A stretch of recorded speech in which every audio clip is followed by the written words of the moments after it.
धर्म में नदियों का बहुत अधिक महत्व होता है। हिंदू धर्म के लोग नदियों को माँ के रूप में पूजते हैं और जब नदियों की बात आती है तो उसमें माँ गंगा का एक विशेष स्थान है। माँ गंगा के स्नान से मनुष्य को उसके सभी पापों से मुक्ति मिल जाती है। जब इतनी ही पवित्र थी माँ गंगा, फिर क्यों उन्होंने अपने सभी पुत्रों को जन्म देते के साथ ही नदी में बहा दिया था।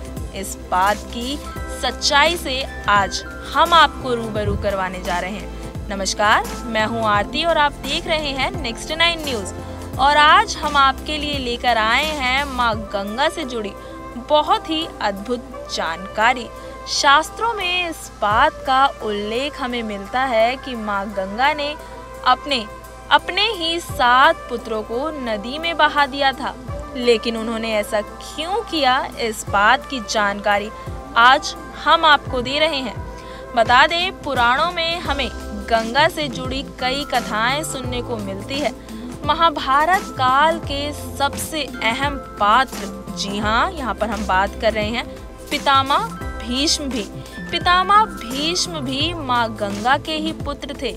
अब हम आपको उस रहस्य से अवगत करवाते हैं जिस वजह से माँ गंगा ने अपने पुत्रों को नदी में बहा दिया था।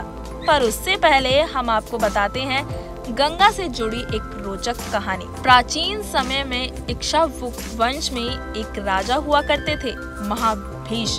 उन्होंने बड़े बड़े यज्ञ करके स्वर्ग लोक को प्राप्त किया था। एक दिन बहुत से देवता और राजश्री, जिसमें महाशिव भी शामिल थे, वे ब्रह्मा जी की सेवा में आए। वहां माँ गंगा भी उपस्थित थी। तभी हवा के एक झोंके से माँ गंगा के वस्त्र शरीर पे से खिसक गए। उस समय उपस्थित सभी लोगों ने अपनी आंखें नीचे कर ली, लेकिन महाभीष गंगा को देखते ही रहे। जब परम पिता ब्रह्मा ने ये देखा तो उन्होंने राजा महाभीष को ये श्राप दिया कि उनका जन्म मृत्युलोक यानी कि पृथ्वी पर होगा और गंगा के कारण ही पृथ्वी पर उन्हें कोई पसंद नहीं करेगा। और जब तुम उस पर क्रोध करोगे तब तुम इस श्राप से मुक्त हो जाओगे। फिर ब्रह्मा के श्राप के कारण ही राजा महाभीष ने पुरु वंश में राजा प्रतीप के पुत्र शांतनु के रूप में जन्म लिया। एक बार जब राजा शांतनु शिकार खेलते खेलते गंगा नदी के तट पर पहुंचे, तब उन्होंने यहाँ पर एक बहुत ही सुंदर युवती को देखा और वो कोई और नहीं, माँ गंगा ही थी, जिन्हें देखते ही राजा शांतनु मोहित हो गए थे। शांतनु ने फिर उस युवती यानी कि गंगा से बहुत ही विनम्र निवेदन किया कि आप मेरी रानी बनना स्वीकार करेंगी। तब स्त्री ने कहा कि मुझे आपकी रानी बनना स्वीकार है, लेकिन मैं तब तक ही आपके साथ रहूंगी जब तक आप मुझे किसी बात के लिए रोकेंगे नहीं और ना ही मुझसे कोई प्रश्न करेंगे। और अगर आपने ऐसा किया तो मैं तुरंत ही आपको छोड़कर चली जाऊंगी। राजा शांतनु ने तुरंत ही उस युवती की बात को मान लिया और उनसे विवाह कर लिया। विवाह के बाद राजा शांतनु उस स्त्री के साथ सुखपूर्वक रहने लगे। समय बीतने पर शांतनु के यहाँ 7 पुत्रों ने जन्म लिया, लेकिन सभी पुत्रों को उस स्त्री ने गंगा नदी में डाल दिया। शांतनु यह देखकर भी कुछ नहीं कर पाए, क्योंकि उन्हें डर था कि अगर उन्होंने इसका कारण पूछना चाहा तो कहीं वो युवती इन्हें छोड़कर ना चली जाए। लेकिन जब राजा शांतनु के यहाँ उनके 8वें पुत्र का जन्म हुआ, तब राजा शांतनु से रहा नहीं गया और उन्होंने उस स्त्री को रोका और उनसे पूछा कि वो ऐसा क्यों कर रही हैं। फिर उस स्त्री ने राजा शांतनु को बताया कि मैं देव नदी गंगा हूँ तथा जिन पुत्रों को मैंने नदी में डाला था वे सभी वसु थे, जिन्हें वशिष्ठ ऋषि ने श्राप दिया था और उन्हें श्राप से मुक्त करने के लिए ही मैंने उन्हें नदी में प्रवाहित किया और आपने शर्त ना मानते हुए मुझे रोका, इसलिए मैं अब आपको छोड़कर जा रही हूँ। ऐसा कहकर गंगा शांतनु के 8वें पुत्र को लेकर अपने साथ चली गई। अब आप यहाँ ये सोच रहे होंगे कि वसु कौन थे और उन्हें किस तरह का श्राप मिला था, तो हम आपको वो भी बता देते हैं। महाभारत काल के अनुसार एक बार पृथु आदि वसु अपनी पत्नियों के साथ मेरु पर्वत पर घूम रहे थे। वहाँ वशिष्ठ श्री का आश्रम भी था।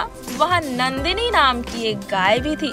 वसु ने अन्य वसुओं के साथ मिलकर अपनी पत्नी के लिए उस गाय का हरण कर लिया। और जब इस बात की खबर महर्षि वशिष्ठ को हुई तो उन्होंने क्रोधित होकर सभी वसुओं को मनुष्य के रूप में जन्म लेने का श्राप दे दिया। लेकिन जब वसुओं ने ऋषि से क्षमा याचना की, तब ऋषि ने कहा कि तुम सभी वसुओं को तो शीघ्र ही मनुष्य जीवन से मुक्ति मिल जाएगी, लेकिन ये धौ नामक वसु को अपने कर्म भोगने के लिए बहुत दिनों तक पृथ्वी लोक में रहना पड़ेगा। इस श्राप की बात जब वसुओं ने माँ गंगा को बताई तो माँ गंगा ने कहा कि मैं तुम सभी को अपने गर्भ में धारण करूंगी और तत्काल मनुष्य जीवन से मुक्ति दिला दूंगी। गंगा ने ऐसा ही किया और यही वजह थी कि वो अपने सभी पुत्रों को नदी में बहा दिया करती थी। वशिष्ठ ऋषि के श्राप के कारण भीष्म को पृथ्वी पर रहकर दुख भोगने पड़े, क्योंकि भीष्म ही वो धौ नामक के वसु थे। गंगा जब शांतनु के 8वें पुत्र को साथ लेकर चली गई तो शांतनु बहुत उदास रहने लगे। इस तरह थोड़ा और समय बीता। शांतनु एक दिन गंगा नदी के तट पर घूम रहे थे। वहां उन्होंने देखा कि गंगा में बहुत थोड़ा जल रह गया है और वो भी प्रवाहित नहीं हो रहा है। इस रहस्य का पता लगाने जब शांतनु आगे गए तो उन्होंने देखा कि एक सुंदर और दिव्य युवक अस्त्रों का अभ्यास कर रहा है और उसने अपने बाणों के प्रभाव से गंगा की धारा रोक दी है। इस दृश्य को देखकर राजा शांतनु बहुत ही चकित रह गए। तभी अचानक वहां शांतनु की पत्नी गंगा प्रकट हुई और उन्होंने ये बताया कि ये युवक आपका ही 8वां पुत्र है, जिसे मैं लेकर चली गई थी, और इसका नाम देवव्रत है और आपके पुत्र ने वशिष्ठ ऋषि से वेदों का अध्ययन किया है। परशुराम जी से इसने समस्त प्रकार के अस्त्र शस्त्रों को चलाने की कला सीखी है। ये श्रेष्ठ धनुर्धर है और इंद्र के समान इसका तेज है। और यही देवव्रत आगे चलकर पितामह भीष्म कहलाएं। इसी तरह की और अपडेट्स के लिए हमारे चैनल नेक्स्ट 9 न्यूज़ को सब्सक्राइब करना ना भूलें।